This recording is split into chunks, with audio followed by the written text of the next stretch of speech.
Hello all welcome back to my channel Yash family vlogs USA. నా పేరు లావణ్య. నేను USA న్యూజెర్సీలో అయితే ఉంటాను. నేనైతే ఇక్కడ USA life style plus culture plus ఇక్కడ ట్రావెల్ వ్లాగ్స్, కుకింగ్ వ్లాగ్స్, ఇంకా డైలీ రిలేటెడ్ వ్లాగ్స్ అన్నీ పోస్ట్ చేస్తూ ఉంటాను. మీకు నచ్చినట్టయితే please do like, share and comment. Subscribe చేసుకోవడం మటుకు మర్చిపోకండి. Now let's get in to the video. మేమైతే last weekend complete New York city అయితే చూద్దామని వెళ్ళాము. బట్ వన్ డే అయితే వెదర్ సపోర్ట్ చేయలేదు. జస్ట్ వన్ డే ఎంత కవర్ చేసామో అదన్నీ ఈ వీడియోలో పోస్ట్ చేసి ఉన్నాను, చూసేయండి. మేము సాటర్డే మార్నింగ్ ఫస్ట్ హారిసన్లో ఉన్న మా ఫ్రెండ్ వాళ్ళ ఇంటికి వెళ్ళి అక్కడ బ్రేక్ఫాస్ట్ చేసుకుని ఆ తర్వాత గోల్ఫ్ మ్యాచ్ టికెట్స్ బుక్ చేశారని చెప్తే దానికి వెళ్దామని చెప్పి వెళ్ళాము. బట్ మేమైతే గోల్ఫ్ చూడాలని వెళ్ళిన వాళ్ళైతే టికెట్స్ బుక్ చేసి మరీ పాసెస్ ఇంట్లోనే పెట్టేసి వచ్చేసాము. దానివల్ల మళ్ళీ రిటర్న్ అయ్యి పాసెస్ తెచ్చేలోపు ఇంకో హాఫ్ డే అవుతుందని చెప్పి ఇంకా రిటర్న్ వెళ్ళలేదు ఇంటికి పాసెస్ కోసం అయితే. సరే, ఇక ఎలాగో ఇంత దూరం వచ్చాం కదా, న్యూయార్క్ డౌన్ టౌన్కి వెళ్దాము, ఏదైనా 1-2 ప్లేసెస్ అన్నా కవర్ చేద్దామని చెప్పి అనుకున్నాం ఆ రోజైతే. మీరు ఇంతసేపు చూసిందంతా లిబర్టీ పార్క్ నుండి న్యూయార్క్ సిటీ ఎలా కనిపిస్తుంది అనేది కంప్లీట్ చూపించాను, ఇంక్లూడింగ్ హడ్సన్ రివర్ కూడా.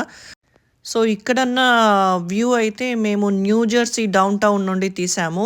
న్యూజెర్సీకి న్యూయార్క్కి మధ్యలో ఒక మెయిన్ రివర్ అనేది ఫ్లో అవుతూ ఉంటుంది. ఆ రివరే ఈ రెండు సిటీలను అయితే డివైడ్ చేసింది.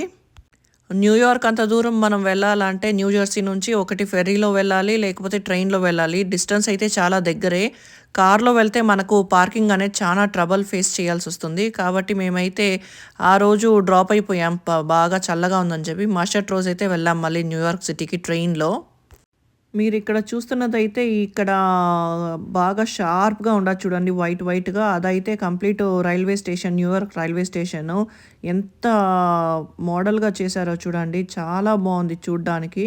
ఇప్పుడు రైల్వే స్టేషన్ లోపలికి వెళ్ళి రైల్వే స్టేషన్ లోపల కూడా ఎలా ఉంటుందో ఒక లుక్ అయితే వేసేద్దాం రండి.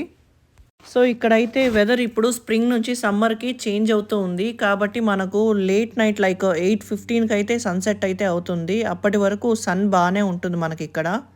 వచ్చిన కొత్తలో అయితే నాకు ఇదొక విచిత్రం లాగా అనిపించేది, కానీ ఇప్పుడు అలవాటు అయిపోయాను దీనికి. సో ఇక్కడ చూస్తున్నారు కదండి, ఇదే న్యూయార్క్ రైల్వే స్టేషన్ లోపల ఇలా ఉంటుంది. బయట చూసిన మోడల్, లోపల మోడల్ భలే ఉంది కదండి. నాకు ఈ రైల్వే స్టేషన్ చూసాక రైల్వే స్టేషన్స్ కూడా ఇంత ప్యాటర్న్గా ట్రెండీగా కూడా బిల్డ్ చేయొచ్చా అనిపించింది.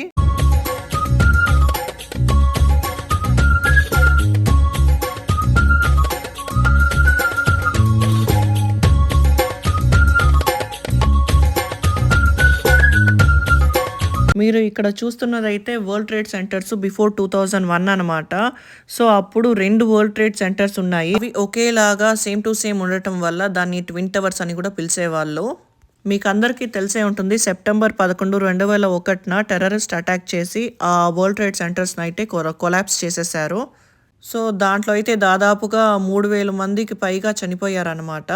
సో అలా చనిపోయిన వాళ్ళ పేర్లన్నీ దీనిపైనే చెక్కుంచారు. సో నాకు ఈ కథ వినగానే చాలా బాధ అనిపించింది అక్కడికి వెళ్ళంగానే.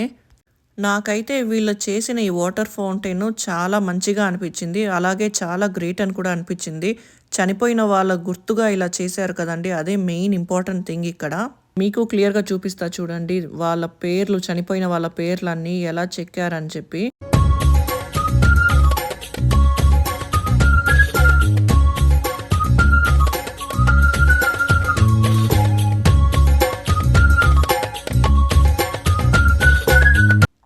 మళ్ళీ ఇక్కడ చూస్తున్నదైతే వరల్డ్ ట్రేడ్ సెంటర్. ఇప్పుడు ఇదైతే 104 అంతస్తులు అయితే ఉంది. సో మీరు ఇప్పుడు చూసిన అట్రాక్షన్స్ అన్నీ ఎగ్జాక్ట్లీ న్యూయార్క్ రైల్వే స్టేషన్ పక్కనే ఉంది.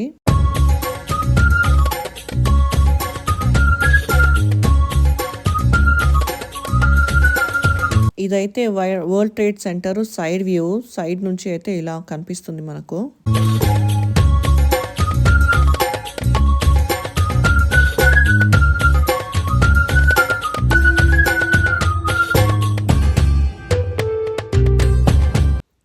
ఇప్పుడు చూస్తున్నదైతే World Trade Center front view. Front ఇలా క్లియర్గా మెన్షన్ చేశారు వరల్డ్ ట్రేడ్ సెంటర్ అనేసి. అది కూడా 1 వరల్డ్ ట్రేడ్ సెంటర్ అని చెప్పి మెన్షన్ చేశారు, చూసేయండి. నెక్స్ట్ అయితే బ్రూక్లిన్ బ్రిడ్జ్కి అయితే వెళ్ళిపోదాం రండి. ఇక్కడ బ్రూక్లిన్ బ్రిడ్జ్కి వెళ్ళే రోడ్ ఇది. రైల్వే స్టేషన్ నుంచి ఒక 0.4 మైల్స్లో ఉంది బ్రూక్లిన్ బ్రిడ్జ్ అయితే.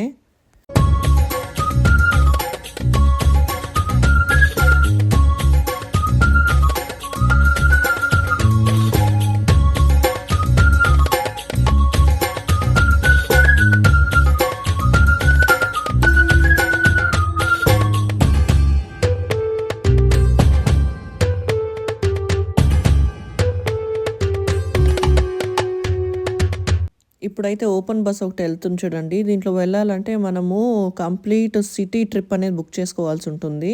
కంప్లీట్ సిటీ ట్రిప్ అనేది బుక్ చేసుకున్నప్పుడు ఆ బస్సులో ఎక్కించుకొని మనం కంప్లీట్ సిటీ అయితే చూపించేస్తారు వాళ్ళు. ఇప్పుడైతే బ్రూక్లిన్ బ్రిడ్జ్ దగ్గరకు వచ్చేసాము. బ్రిడ్జ్ మీద నడుస్తూ ఉంటే సిటీ వ్యూ అయితే ఇలా కనిపిస్తుంది. దానివల్ల కంప్లీట్ వీడియో అయితే తీశాను, చూసేయండి. ఇందాక జూమ్ చేసింది అయితే వరల్డ్ ట్రేడ్ సెంటర్ని జూమ్ చేశాను.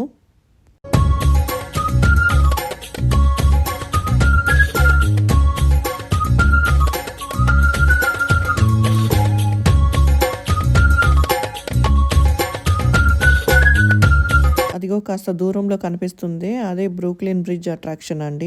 మనమైతే ఆ బ్రిడ్జ్ పైనే నడుస్తున్నాం ఇప్పుడు. ఈ బ్రిడ్జ్ అయితే to connect between Brooklyn and New York కోసం అయితే కట్టారంట. సో ఈ బ్రిడ్జ్ కట్టాలనే ప్రపోజల్ అయితే 18th సెంచురీలోనే స్టార్ట్ చేశారంట.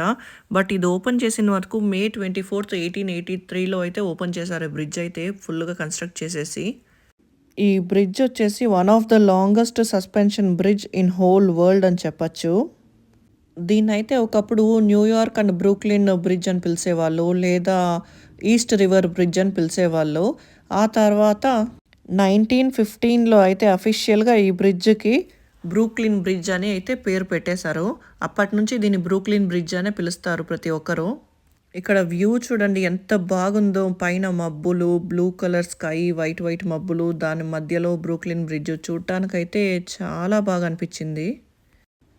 అప్పటికి ఈ బ్రిడ్జ్ అయితే 140 సంవత్సరాల ముందే కట్టారనుకుంటాను.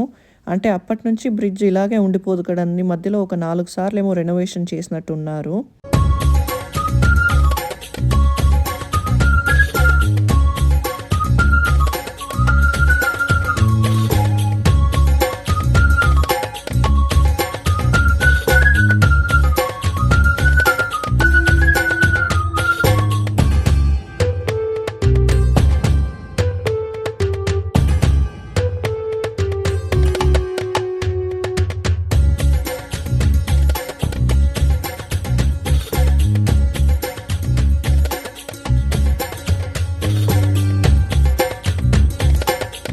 ఎగ్జాక్ట్లీ బ్రిడ్జ్ మధ్యలో నుండి సిటీ వ్యూ చూసేయండి, అలాగే రివర్ వ్యూ కూడా చూసేయండి ఎలా ఉందో.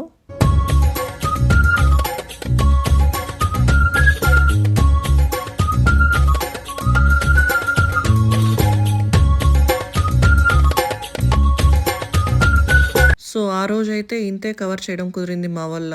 ఇంకోసారి ఇంకో వీకెండ్ వేరే ప్లేసెస్కి వెళ్ళి వీడియోస్ అయితే షూట్ చేసి పోస్ట్ చేస్తాను. నచ్చినట్టయితే please do like, share and comment. Subscribe చేసుకోవడం మర్చిపోకండి. బాయ్.